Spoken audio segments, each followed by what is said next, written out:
Don't go anywhere. But first, of course, Seth, he's live on location in Southwick, and he's going to tell us all about the Western Mass Master Gardeners Association. Seth, how's it going out there? Ashley, thank you. Now, it might, hey Ash, thank you so much. Now, it might be really warm out here, but that doesn't mean you can't get outside. We are in Southwick. We're having a great time. We're at Christine Santinello's garden now. Christine's special because she's a member of the Western Mass Master Gardeners Association. And that means she, along with more than 200 other people, are excellent gardeners here in Western Mass. So today, we're going to make sure that your gardens look as amazing as these gardens here. We're with Shari right now. Yep. And Shari, we're going to learn how to take our bird baths and gardens, do them ourselves, and really take them to the next level. That's right. So let's talk about what you have first, because you have two absolutely amazing examples here. Yes, these are repurposed bird baths or fountains that I've drilled holes into the bottom so they can drain and the roots don't rot. I leave them out year-round. The roots, that way they don't rot. I leave them out year-round, and I use plants that will come back year after year. I love to use sedum because it's such a beautiful, delicate plant that you don't normally get to appreciate on the ground. So the bird bath present them in a higher level, and it's a showpiece. And it's very easy to maintain and take care of for any skill level. And you can do it for a fraction of the cost as you would have to going to a store and buying one yourself. So today we're going to show us how to do it. Yes. Let's get dirty. Okay, so I've already drilled in about 4 holes. And this is just plastic. This is a composite cheap, easy plastic, but you can get any kind of bird bath that you like. You can get a cast iron or stone, as long as you're able to drill holes in the bottom of it. So we've drilled holes, and then I don't know if people can see. Yeah. We put some.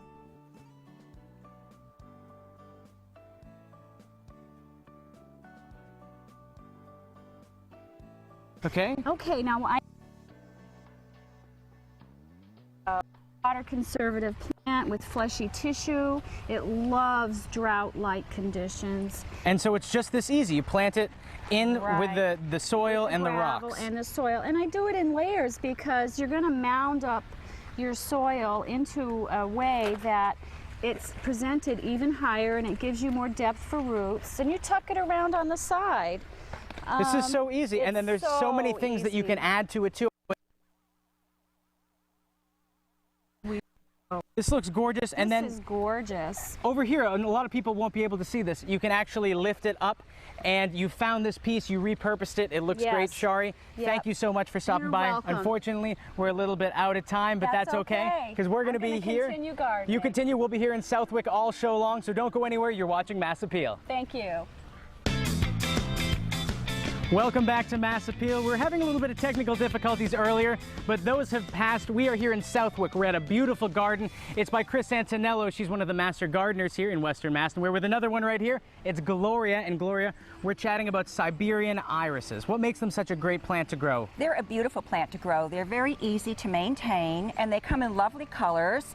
They come in all shades of blue, all shades of purple, yellow, and whites. And what I like is that once the flower has gone by, the sword-like leaves are green all through the season. Well, because that's one of the downsides of a lot of these plants. They bloom and they're gorgeous, but then they don't look that great come fall.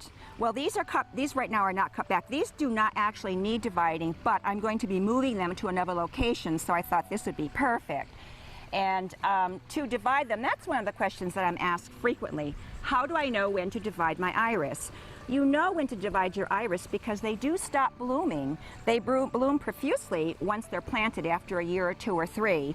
And then suddenly they'll start to die out in the middle, and the blooms will not be as lovely as they could be. So it tells you, oh, I need to be divided. Now, Gloria, is that because the root system is becoming interlaced and there's not as much spot for them to grow? It is, because it becomes very interlaced. I've let them go too long where I've almost broken a shovel trying to get them out of the garden. So they get in there pretty tightly. They get in there very tightly. So let me just put my gloves on real quick. It's always safety first in the garden, and you don't want to get any, poison ivies, poison sumacs. Right. So always look around first is a good tip. So I've dug these out. You take a garden fork or a shovel and you dig out big clumps. And then I would separate them and just pull them apart. They should come apart easily. These do. And each of these would be a separate planting. It's that easy. It's that easy. However, on this one, there's a lot of root that's very dry. So I would clip that off and I would shake them out. And if you have time, what you need to do is to make sure you have the root system down here. And if I have time, I hose them down and leave them overnight. But if you don't have time, it's okay just to take it. And so you want to really scrape it down to the bare bones. This is something that I wouldn't normally do. You scrape it down as much as you can. You want to scrape it down, and then you see the roots, and you see the little rhizome here. When I plant them back, I plant them in either 3s, 5s, or 7s. I plant them in odd numbers just because they look better. Well, these are gorgeous plants. I know we have some pictures of them too. And we're running out of time, Gloria. I want to thank you for showing us this. But I also want to point out earlier, we had Cherie here, and she was making some absolutely amazing do-it-yourself bird baths and gardens. So if we could get a couple pictures of those, they're easy. You save money, you save time. You can't make a mistake. Absolutely. And with Siberian irises, you can't make a mistake either. You cannot make a mistake. No. And they bloom absolutely gorgeous colors. They bloom beautifully. Just make sure when you plant them, you only plant them about 2.5 inches beneath the soil. And we're looking at the bird baths right now, and it's just such a great opportunity to save some money and add some pizzazz to your garden. Absolutely. Just like the gardens we're seeing here. So once again, we are in Southwick, but later on the show, back in the studio, we've got Chris Kellogg and the Kellogg crew. They're going to do some Zumba. I can't wait to see Chris. Well, we get to our destination. We'll let you hang out with Seth over in Southwick. How's it going, Seth? Ashley, it's great. It might be very warm outside, but we're heating it up with all the food that we're making. We're here with Effie. Now, Effie is a Master Gardener intern. Yes. Now, we're getting a bunch of razzing for being an intern, but it's a pretty selective process. If people out there that want to be a Master Gardener, you take a course, you have to get accepted. So this is the best of the best. You need to be good to do what you do. Yes, you do. And now today we're making grape leaves, and a lot of people have grape leaves in and around their gardens, and they look something like this. Correct. Now, how do you take them from fresh grape leaves to ready to make rolled up grape leaves, the very tasty Mediterranean treat? Okay.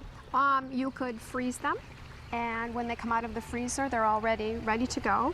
Or you could also just blanch them very quickly in water. Like a 2-minute boil, something like that? That's about it. And pull them out, wait till they cool, and you're ready to go. So they go from the garden into the boiler or the freezer, and then they're ready to go. Now, this treat is wrapped with traditionally rice, a few spices, parsley, and then optionally you can put in meat. Right? Correct. Now, what kinds of meat could you use in there? Well, you could use Hamburg. Traditionally, I believe it's a ground lamb, which would really be more traditional, but you could use anything that you have. And anything that you really like. You can use any type of herb also, like dill is optional. Many people use dill. It depends on the region, too, where you come from, what you put in it. And it's a really creative way to serve it, too, because oftentimes, if people are eating a sandwich or a wrap, half the calories, half the fat is in the vessel that you eat it with. So you're putting healthy food into a healthy encasing. And eating these, it's funny, a lot of people, they look at them and they say, oh, I don't know. But they're really good. They're excellent. They're excellent. So let's roll them up together. How do we do that? Okay. You take the vein side up.